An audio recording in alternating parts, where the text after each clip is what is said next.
우리 11월을 감사의 계절이라고 이렇게 부릅니다. 그렇다고 한다면은 예수님의 성탄이 있는 이 12월의 계절은 선물의 계절이다 이렇게 부를 수 있겠습니다.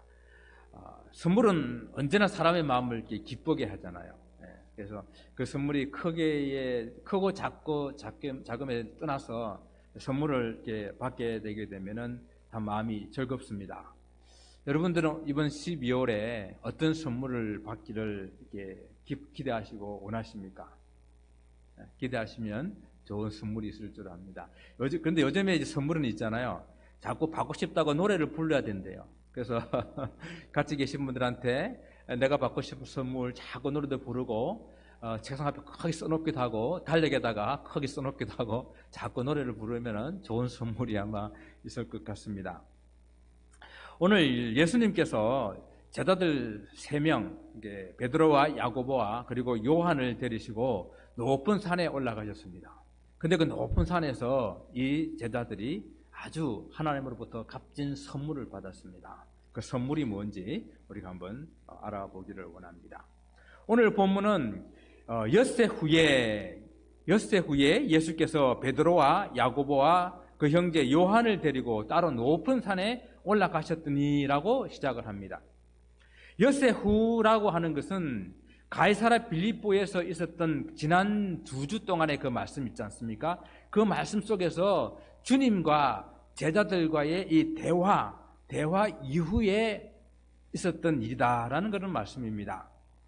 예수님께서 제자들과 함께 가이사랴 빌립보에 도착을 했을 때에 예수님이 질문하시잖아요. 사람들이 인자를 누구라 하느냐.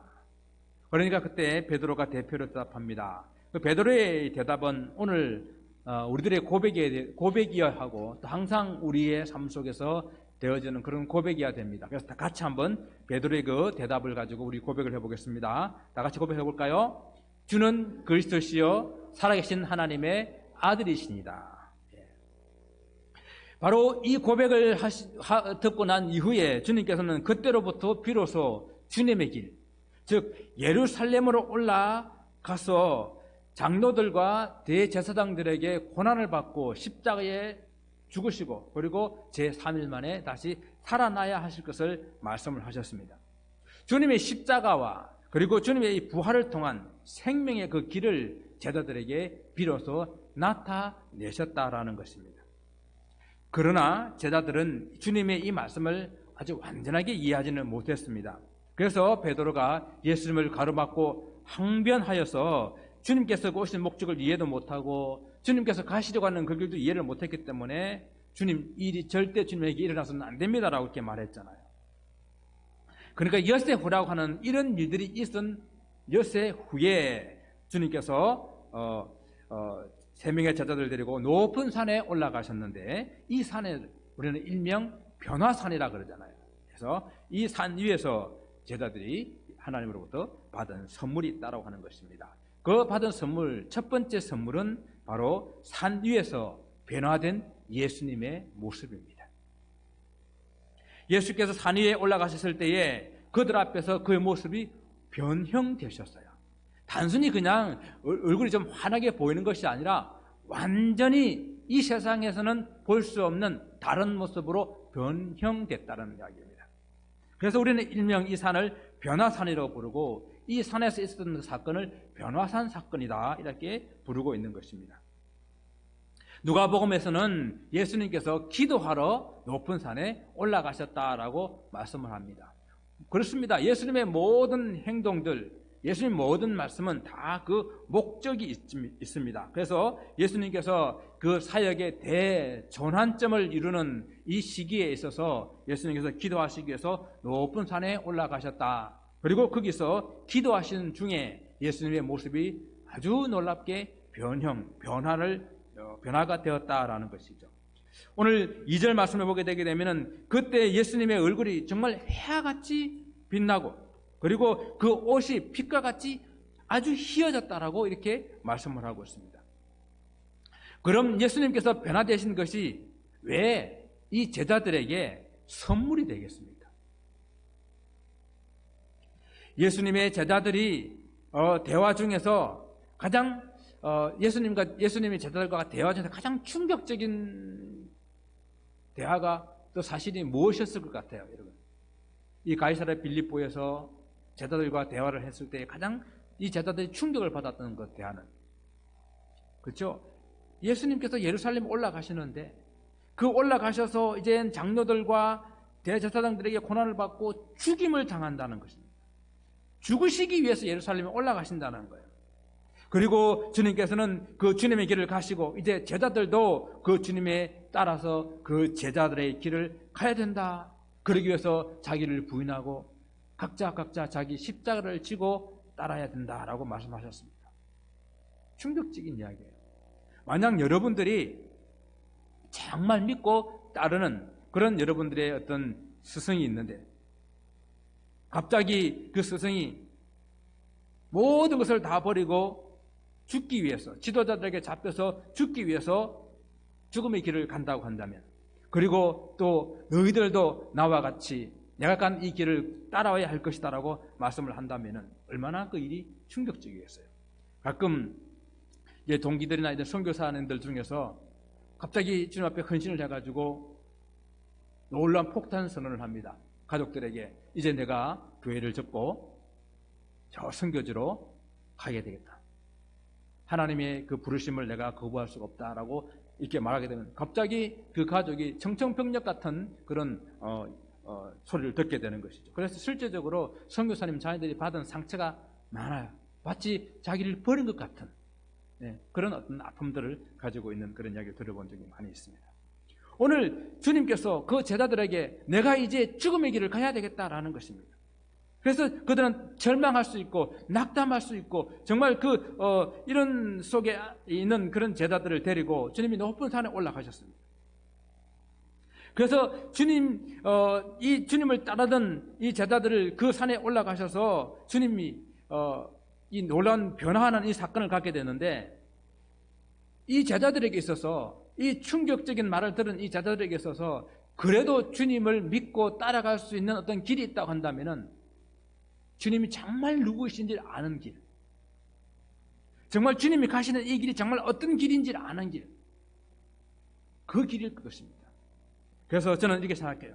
사람들이 자기를 헌신하고 자기의 생명을 때로는 바칠 수 있는 그러한 섬김은 내가 하고 있는 일이 얼마나 가치 있는 일인지 알게 될 때에, 내가 따르는 이분이 얼마나 가치 있는 분인지 알게 되게 될 때에 사람들은 기꺼이 자기 것을 헌신하고 자기 목숨도 내어놓는다는 것이죠.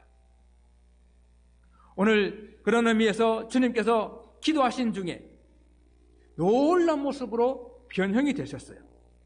그래서 이 변화산 사건은 예수님의 사역의 전환점을 이루는 그 일 때문이 아니라 바로 절망 중에 있을 앞으로 주님의 사역을 이끌어가야 될 제자들을 위해서 이 놀라운 사건들이 있은 것이 아닌가 생각을 해보게 됩니다.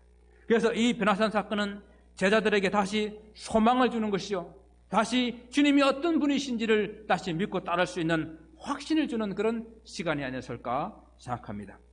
예수님의 변화는 예수께서 누구인지 분명하게 보여주는 그런 사건으로서 예수님의 얼굴이 광채를 입고, 그리고 그 입고 계신 옷이 세상에서는 그렇게 희귀할 수 없을 만큼 아주 하얗게 변해버린, 그래서 빛을 내고 있는 그런 모습이었습니다. 그들의 눈앞에 분명하게 확인할 수 있는 신체적인 그런 물질적인 변화였다는 거예요. 그래서 사람들은 예수님의 이런 변화는 예수님이 어떤 신적인 존재이든지 아니면 지극히 거룩한 하나님과 만남 속에서 하나님의 영광을 덧입었든지 이 두 가지 중에서 하나라는 것이죠. 그래서 그들 앞에 변형된 이 모습은 제자들로 하여금 주님의 그 낙담하고 낙심한 그 이후에 다시 주님을 따라갈 수 있는 그런 힘이 되었을 것입니다. 출애굽기 34장에 이 예수님의 이 변형의 얼굴은 출애굽기 34장이 모세의 변형된 그런 얼굴을 연상하게 합니다. 모세가 시내산에 올라가서 하나님부터 십계명 두 돌판을 받게 되었을 때에 하나님을 만나서 하나님과 대면함으로 하나님과 영광을 덧입고 내려오므로 그 얼굴이 광채가 났다고 그랬어요. 사람들은 그 예수님의 그 모세의 얼굴을 바라보고 도대체 맨눈으로는 그 얼굴을 볼 수가 없었기 때문에 그 얼굴에 수건을 씌워야 할 정도로 그 두려움 속에 있는 그런 하나님의 광채를 모세가 덧입었었습니다. 바로 지금 주님께서는 모세가 입었던 그 광채보다도 훨씬 더 강한 광채를 내고 있는 것입니다. 그 옷은 더욱 더 빛나는 하얀 빛을 내고 있는 것입니다. 왜냐하면 예수님께서 지금 변형된 이 모습은 이 땅에 오시기 전에 예수님의 영광스러운 모습이요, 또 예수님께서 장차 그 하늘나라에서 다시 우리를 만나시게 될 때에 그때 보이실 그런 영광의 몸이시기 때문에 예수님 하나님이시잖아요. 하나님에서 나타내는 광채라는 것입니다. 그래서 사도 바울은 고린도후서에서 이 사건을 염두에 두면서 이 모든 일들인 모든 성도들이 나중에 주의 영광을 보게 될 때에 우리도 이와 같은 형상으로 변화하게 될 그런 영광스러운 모습이다라고 이렇게 말을 하고 있습니다. 그래서 고린도서 3장 18절에 우리가 다 수건을 벗은 얼굴로 거울을 보는 것 같이 주의 영광을 보매 그와 같은 형상으로 변화하여 영광에서 영광이 이르니 곧 주의 영으로 말미암음이라. 그러므로 이 주님의 변화된 이 모습은 주님의 길을 따라가야 하는 제자들에게는 정말 놀랍고 엄청난 선물이 아닐 수 없는 거예요. 지금 주님께서 변화하신 이 모습은 장차 주님께서 부활의 영광의 몸을 입고 나타내실 그 모습을 지금 보여주고 있는 것입니다. 주님을 따르는 모든 제자들도 이제 주님을 함께 주님의 길을 따라가면서 이제 죽음의 권세를 이기고 부활하여서 불갑을 썩지 아니할 그런 몸으로 변화될 영광의 그 모습을 지금 보여주고 있는 것입니다. 그리고 그들은 또한 주님이 누구인지 분명하게 보여주는 그런 모습이었기 때문에 주님을 따라가는 제자들에게는 너무도 소중한 그런 선물이었다라는 것입니다. 두 번째 선물은요, 모세와 엘리야가 나타난 것입니다. 모세와 엘리야가 구약에서 가장 중요하고 유명한 그런 인물들이라는 것을 우리는 알고 있습니다. 모세는 구약에서 가장 위대한 그런 지도자, 이스라엘 백성들을 애굽에서 구원한 구원자요, 그리고 하나님으로부터 율법을 받아서 이스라엘 백성들에게 율법을 준 율법을 대표하는 그런 사람입니다. 그래서 시내산에서 하나님께 직접 기록하신 그 십계명 두 돌판을 가지고 내려와서 또한 이스라엘 백성들을 그 광야에서 많은 기적을 통해서 그들을 인도하였고 하나님과 직접 대면하여 말하는 그런 위대한 이스라엘의 지도자 모세였던 것입니다. 그리고 엘리야는 선지자들 중에서 또한 가장 대표되는 그런 사람입니다. 이스라엘에서 가장 암울한 시기였던 아하브 왕 시대, 이세벨 시대 때에 선자로서의 사역을 감당하면서 이스라엘 전체가 우상 가운데, 우상 숭배 가운데, 죄악 가운데에 빠졌을 때에 그 이스라엘 백성들을 회개하고 하나님께 돌아오도록 외치며 하나님의 심판을 선포했던 그런 선자입니다. 그가 기도하면요, 3년 6개월 동안 가물었던 그 땅에 다시 비가 내리기 시작합니다. 그가 기도하면요, 하늘에 불이 내려서 제단 제물을 통째로 살라버리는 그런 일들이 있었습니다. 그가 기도하면요, 죽은 아이가 살아나는 그런 역사가 있었습니다. 이런 하나님의 많은 기적을 보이며 사역하다가 구약 성경의 선지자들 중에서 유일하게 이 땅에서 죽음을 보지 않고 하늘로 올라간 그 선지자가 엘리야 선지자입니다. 물론 성경에는 모세하고 엘리야 외에도 더 많은 훌륭한 그런 인물들이 있습니다. 그러면 왜 이 중요한 순간에 모세와 엘리야를 하나님께서는 만나게 하셨을까요? 우리는 지금 현재 모세는 하나님의 율법을 받아서 이스라엘 백성에게 준 그런 율법의 대표자라는 그런 말씀을 보았습니다. 이 엘리야도 다른 선지자들이 많이 있지만은 선지자들 중에서 대표라고 할 수가 있는데 어떤 면에서 대표인가 하게 하면은 그가 종말에 하나님의 말씀을 다시 이 땅에 회복시킬 그런 사람으로서 하나님의 말씀을 선포하는 그런 선지자로서의 대표성을 가지고 있는 것입니다. 그래서 구약 성경 말라기 성경을 보게 되면요, 모세와 엘리야를 종말론적인 의미에서의 대표의 사람으로 이야기하고 있습니다. 그래서 너희는 내가 호렙에서 온 이스라엘을 위하여 내 종 모세에게 명령한 법 곧 율례와 법도를 기억하라. 보라, 여호와의 크고 두려운 날이 이르기 전에 내가 선지자 엘리야를 너희에게 보내리니 그가 아버지의 마음을 자녀에게 돌이키게 하고 자녀들의 마음을 그들의 아버지에게도 돌이키게 하리라. 이렇게 말라기 성경에서 모세와 엘리야를 율법의 대표자로 그리고 하나님의 말씀의 선자의 대표자로 기록하고 있습니다. 그러니까 모세는 율법의 시작이요. 그리고 엘리야는 하나님의 말씀의 마침이 되는 것입니다. 그래서 이 두 사람이 나타난 것은 바로 예수께서 모세의 율법과 선자의 그 말씀을 완성시킬 바로 분이라는 사실, 또 완성시킬 그 때가 되었다라는 것을 보여주고 있는 것입니다. 주님께서 십자가에 죽으시는 그런 고난의 길을 가시겠다고 말씀을 들었던 이 제자들의 마음이 얼마나 혼동스럽고 두려움을 가지고 있을 그때에 가장 위대한 두 사람, 모세와 엘리야가 나타나서 예수님과 함께 대화하고 있는 이 모습을 볼 때에 그들에게는 큰 소망, 큰 위로가 되었던 것입니다. 우리 주님은 우리가 같이 하는 가장 훌륭한 그런 모세와 엘리야와 같은 그런 레벨의 분이구나.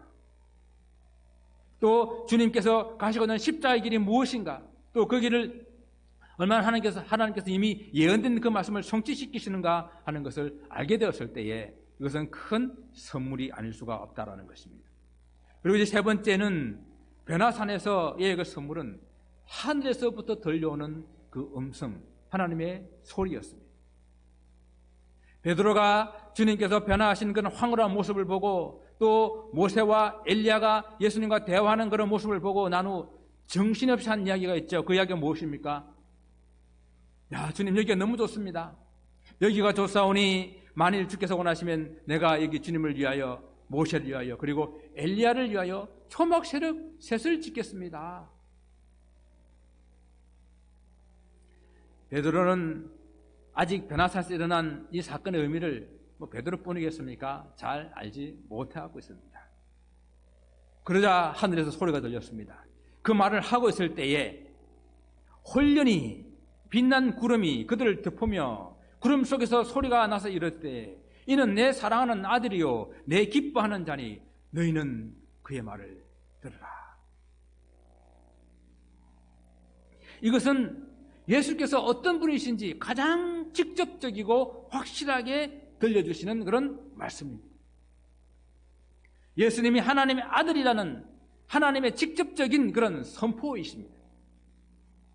베드로가 고백한 그런 고백, 주는 그리스도시요 살아계신 하나님의 아들입니다라는 그 말에 대한 확실한 보증을 받는 그런 순간입니다. 물론 제자들을 대표해서 베드로가 대답을 했지만은 사실은 베드로가 깊이 알고 한 대답은 아니었죠. 주님께서도 말씀하시기를 이를 내게 한 것은 내 혈육이 아니요 하늘에 계신 내 아버지라고 말씀하지 않았습니까? 바로 이 순간 주님께서 이 베드로가 한 그 고백을 다시 한번 확인시켜주고 있는 것입니다. 확신시켜주고 있는 것입니다. 사실 그래 제자들에게 있어서 이 확신은 너무도 중요한 거예요. 예수님께서 하나님의 아들이라는 이 사실은 하나님께 직접 확인해 주는 것보다 더욱더 확실한 것이 어디에 있겠습니까? 또한 그리고 이 말씀은요 구약의 신명기 18장 15절의 말씀에 성취를 하고 있는 것입니다. 모세가 이스라엘 백성들 가운데에서 선포합니다. 너희 가운데 내 형제 중에서 너를 위하여 나와 같은 선지자 하나를 일으키리시리니 너희는 그의 말을 들을지니라. 마지막 때에 하나님께서 나와 같은 모세와 같은 그 선지자 한 사람을 세울 것이다 하셨는데 바로 그때 그 사람들은 그의 말을 들어야 할 것이다 하셨습니다. 지금 바로 이 변화산에서 하늘로부터 소리가 예수님을 하나님의 아들로 선포하고 있고 지금 바로 그때이니 너희는 저의 말을 들으라 라고 명령하고 계신 거예요. 이는 하나님께서 마지막 때에 모세에게 약속하신 그 한 선지자, 바로 그 선지자가 예수님이라는 것을 선포하고 있는 것입니다. 제자들은 모세를 통해서 하신 이 말씀을 통해서 하나님이 하신 그 말씀, 모세가 하신 그 말씀이 하나님 말씀으로 선포되고 성취되고 있는 것을 현장에 눈으로 직접 귀로 듣고 있으니 이거보다 더 큰 놀라운 선물이 어디에 있겠습니까? 여러분, 오늘날 우리는 있지 않습니까? 예수님을 그냥 보지 않은 상태에서, 직접 만나지 않은 상태에서 성경을 통해 가지고 예수님을 믿고 또 기도하며 영적인 그런 교제를 나누고 있는 거예요. 그렇기 때문에 소망이 있다고 한다면은, 지금 예수님이 다 옆에 안 나타나셔가지고 그 예수님의 그 이 땅에 오신 그 모습을 한번 보여주시면 얼마나 좋을까, 그런 소망들이 있습니다. 그래서 성지순례 가게 되면 늘 기도했던 그분, 늘 기도로 교통했던 그 예수님, 그 예수님이 여기를 걸었습니다 하면은 사람들이 막 감동하는 거예요. 늘 영으로만, 영적으로만 교제했던 그분이 실제적으로 걸어 다녔던 그 땅을 나도 한번 걸어보고, 그분이 태어나셨다고 하는 그곳을 한번 이렇게 만져보고, 그분이 걸으셨던 그 갈릴리 호수 같이 한번 거닐어보고, 우리는 그런 소망이 있거든요. 그런데 당시에 예수님의 제자들은 우리하고 반대예요. 예수님이 직접 육신에 계시고 그들과 함께 항상 생활하셨던 그런 분이기 때문에 육신으로 오신 예수님보다도 이분이 하나님의 아들이신지, 이분이 정말 하늘로부터 오신 그 보내신 메시아 그리스도이신지 확신하는 것이 더욱더 이들에게는 중요한 부분들이었습니다. 그래서 예수님을 단순히 스승으로 믿고 따르는 것이 아니라 하나님의 아들이요 영원한 생명을 주실 바로 그 그리스도, 그 메시아로 믿기 위해서 확신할 수 있는 분명한 경험이 필요했는데, 그렇기 때문에 이 하늘의 음성은 이들에게서 가장 중요한 그런 귀한 선물이 되었습니다. 이는 내 사랑하는 아들이요 내 기뻐하는 자니 라는 하나님의 직접 음성을 듣는 것보다 더욱더 확실한 경험이 어디 있겠어요. 그래서 이 놀라운 세 가지 선물을 받았습니다. 물론 당시에는 이들이 완전히 깨닫지 못했지요. 또 베나산에서 이 경험은 제자들에게 엄청난 선물이기는 했지만, 그러나 그 당시는 깨닫지 못했습니다. 여러분들은 신앙생활 하시면서 하나님으로부터 받은 정말 잊지 못할 그런 어떤 선물이 없습니까? 이 영적인 체험, 영적인 경험은 그래서 참 중요한 거예요. 저는 물론 영적인 경험만을 위해서 쫓아다니는 그런 것은 바른 신앙이 아니라고 생각합니다. 그러나 우리 신앙생활 가운데에 영적인 깊은 체험, 이거는 우리를 믿음을 더욱더 굳건하게 만들고 또 우리 믿음을 더욱더 성장시키는 데에 중요한 부분이요, 많은 도움을 주는 부분들입니다. 그래서 여러분, 이런 영적 은혜를 사모하시기 바랍니다. 기도하실 때 하나님 방언을 주십시오 기도하시고, 하나님 음성을 들려달라고 기도하시고, 내 인생을 하나님 뜻을 보여달라고 기도하시고, 여러분 이런 영적 체험들을 위해서 기도하시기 바랍니다. 당시에는 완전히 깨닫지 못했지만 베나산의 이 경험은 베드로는 나중에 훗날에 이렇게 고백합니다. 우리는 그의 크신 위엄을 친히 본지라. 지극히 큰 영광 중에서 이러한 소리가 그에게 나기를, 이는 내 사랑하는 아들이요 내 기뻐하는 자라 하실 때에 저가 하나님 아버지께 존귀와 영광을 받으셨느니라. 베드로가 그때는 잘 몰랐지만 나중에 깨닫고 난 다음에 그의 베드로후서에서 기록하기를, 우리가 그때 그 친히 눈으로 보았다, 이렇게 고백하고 있잖아요. 이런 것들은 우리 신앙생 삶에 있어서 놀라운 그런 경험이 됩니다.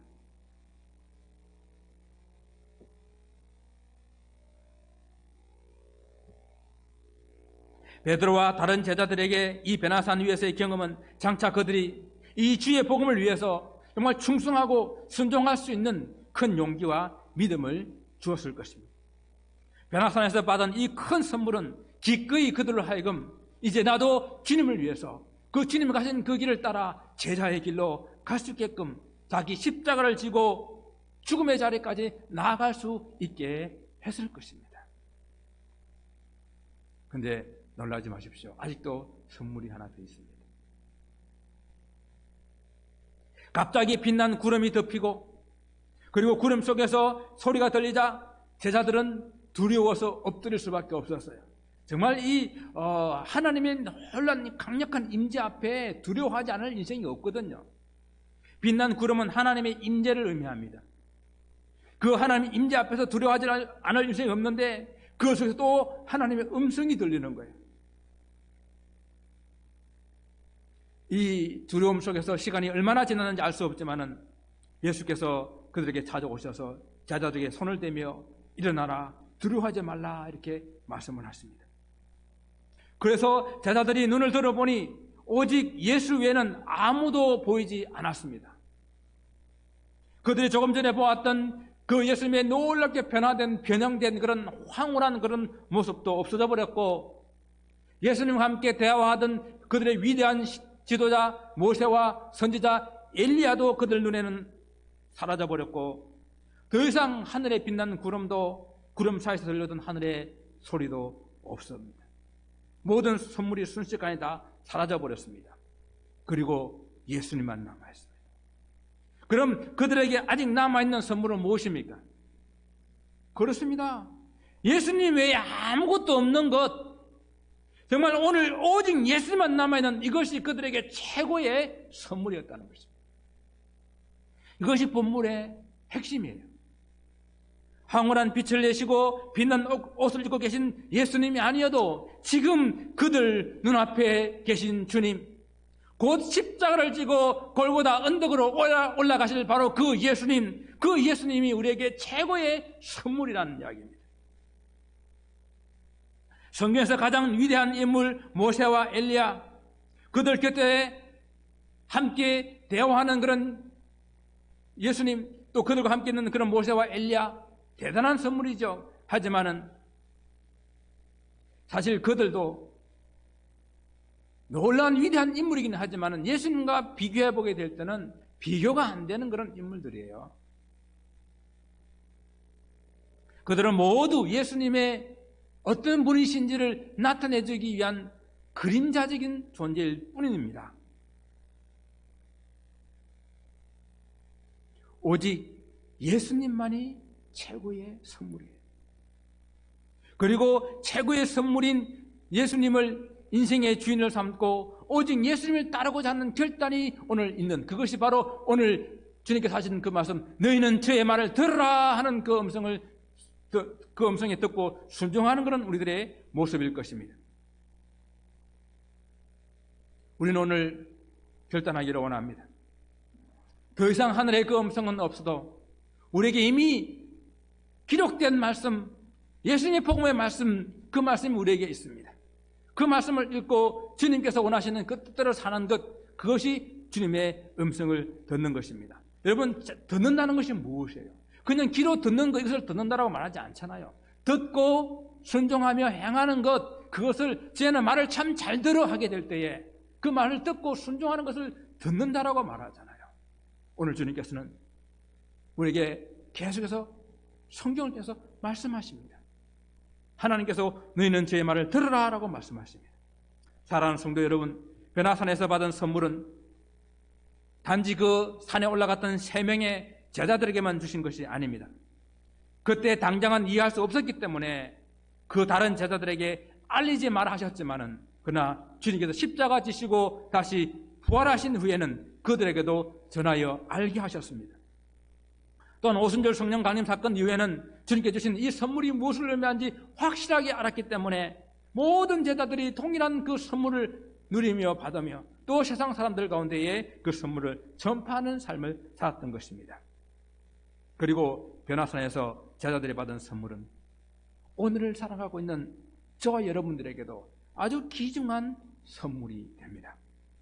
제자들이 변화산에서 경험했던 그 어떠한 것보다도 오직 예수님만 남아있는 것이 그들에게 최고의 선물이었던 것처럼, 주는 그리스도시요 살아계신 하나님의 아들입니다 라고 믿고 따르는 저와 여러분들에게, 그리고 부활이요 생명 되신 주님을 믿어서 죽어도 살고 살아서 믿는 자는 영원히 죽지 않을 것을 믿는 저와 여러분들에게 더욱더 확신을 주시는 최고의 선물이 될 것입니다. 성탄의 계절이 되었습니다. 성탄의 계절에 우리를 구원하시기 위해서 오신 아기 예수 외에는 아무것도 보이지 않는다고 한다면 과연 이 12월에 우리는 최고의 선물을 받은 것입니다. 오직 주님만 여러분 눈에 보이시기를 원합니다. 오직 주님의 그 뜻만 따라 살기를 결단하시기 바랍니다. 너희는 저의 말을 들으라 하신 이 명령을 오늘 저와 여러분들에게 주시는 하나님의 명령으로 받아서 주님의 길을 따라가는, 그 제자의 길을 따라가는, 기꺼이 주님 앞에 나아가는 그런 저와 여러분 되시기를 주님 이름으로 축원을 드립니다. 기도하겠습니다.